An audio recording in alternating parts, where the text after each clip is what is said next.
I want you to walk away from this video seeing buying decisions differently. Not as logic, not as features, but as identity. Because customers aren't paying for your product. They're paying for who it helps them become. And once you really see it, you can't unsee it. Now let me show you why. You ever notice how some products is an instant yes for you, like you'd buy without a heartbeat, and other products, you probably have to think a little bit and consider it. It might have the same price, be the same category, and do the same thing functionally. But one is an obvious yes, and the other is like no. Weird, right? But on paper, it shouldn't be that way. But in reality, it is. And the reason has nothing to do with features. Hey, my name is Wadness. I help early stage founders build culturally relevant go-to-market strategies and build their foundation so they know how to attract and keep the right customers. I started off my career working at brands like Hypebeast, Spotify, and TikTok, culture-defining brands, and I'm taking all the things that I've learned and I'm helping to provide it to you. Early stage, undersourced, overlooked founders so you're able to achieve your goals and turn your entrepreneurial dreams into reality. So here's the context. Most founders think growth problems comes down to exposure. They think if more people just saw this, it would work. That makes sense, right? But here's the conflict. People are seeing your product, they're just not choosing it. So the problem isn't visibility, it's preference. And preference isn't rational at all. It's based on identity. Founders usually do everything right. They explain what the product does clearly, they demo it cleanly, they list the features, they remove friction. But adoption still feels fragile. People sign up, try, and quietly disappear. So the issue isn't understanding, it's meaning. The product makes sense, but it doesn't move anyone. That's why it gets acknowledged and not chosen. Respected, but not adopted. Tested, but not committed to. That's the frustration founders feel, but don't always know how to name it. This clicked for me in a place that had nothing to do with startups. One of my favorite songs is How Much a Dollar Costs by Kendrick Lamar off of his album To Pimp a Butterfly. At first, the question feels almost stupid. A dollar costs a dollar, right? That's obvious.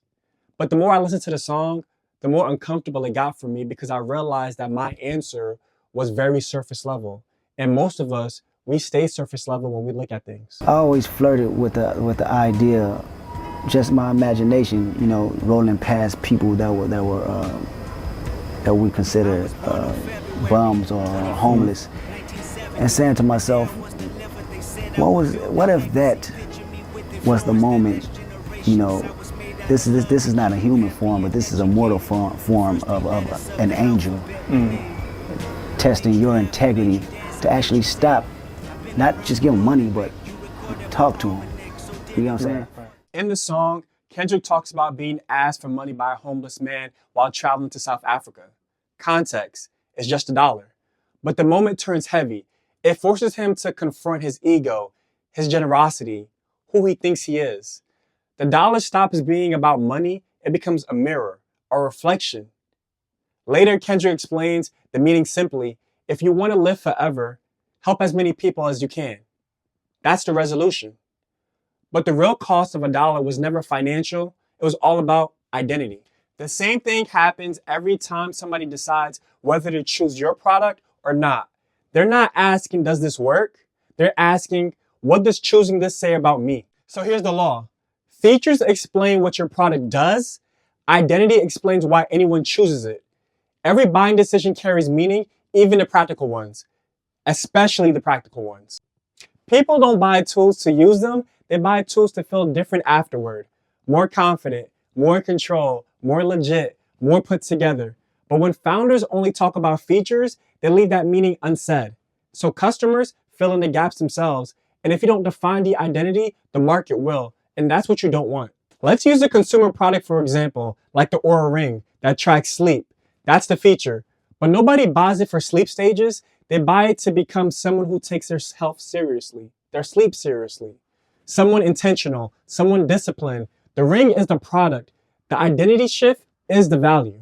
Let's look at a B2B example, Google Workspace. It's all about docs and spreadsheets. That's the utility at face value. But teams, they don't buy because they love software. They buy because they want to feel organized, credible, professional. That's the true value. Productivity isn't the driver, professionalism is. Business to consumer, aka B2B2C, is harder. You're selling to a business buyer, but shaping the experience of an end user. Amazon understands this. For sellers, Amazon signals legitimacy and scale. For buyers, it signals convenience and certainty. AWS, or Amazon Web Services, works the same way. Builders buy it, users never see it, but they feel it. Apps load faster, services don't break, things just work. That quiet reliability is the value. Ignore identity, and this happens. You ship more features, but behavior doesn't change. You rewrite messaging, but your conversion, it stays flat. You keep working harder, but you're not going anywhere. That's when founders usually burn out. Not because they're doing the bad things, but they're just pushing the wrong levers. Here's what to do instead, especially if you're early stage. Ask customers, who do they feel like when they use your product? Not what they like, but who do they actually become? Don't optimize your messaging just yet. Listen first. Here's a concrete action plan I want you to follow. Rewrite your homepage headline to answer this question clearly. Who does this product help me become? If you already have traction, look at who sticks around the longest. Don't segment by use case, segment by identity. Then reinforce that everywhere in your marketing channels.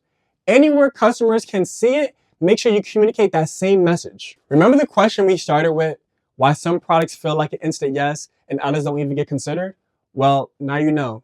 Customers aren't paying for your product per se, they're paying for who it helps them become. This is part 1 of a 5-part series on the go-to-market laws behind repeatable growth. Now that you watched this video and understand law number 1, I'm excited for you to watch the rest of the series and know how to actually put it into action to build your go-to-market foundation. Catch you on the next one. Peace.